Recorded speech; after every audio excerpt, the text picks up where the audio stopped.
In today's video, I'm going to teach you how to create subtasks for subtasks in Clickup.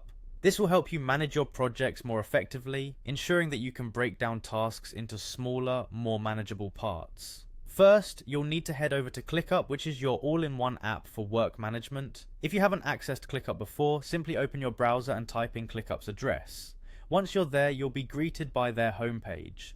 The next step is to log into your account. If you already have an account, simply click on the login button located at the top right corner of the page. You'll be presented with different sign-in options. In this case, click on Sign in with Google to proceed.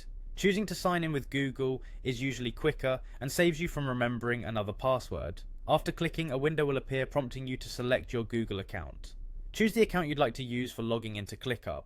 Once you're successfully logged in and your Clickup workspace is open, it's time to dive into creating the subtasks. Start by identifying the task you want to convert into a subtask. This is important for managing dependencies and ensuring that each aspect of your project is neatly organized.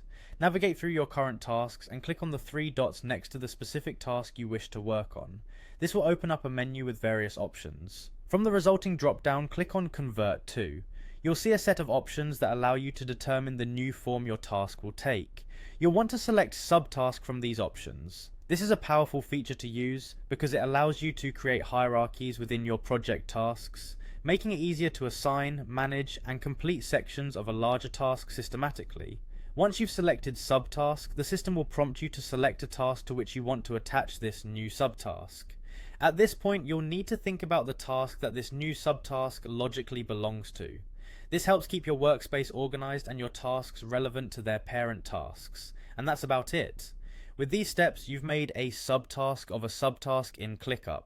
It might seem simple, but using this feature strategically can dramatically enhance your productivity by keeping your project scope clear and well structured. Keep practicing this process and soon it'll feel second nature. Thanks for watching this tutorial, and I hope you're feeling more in control of your task management. Happy organizing!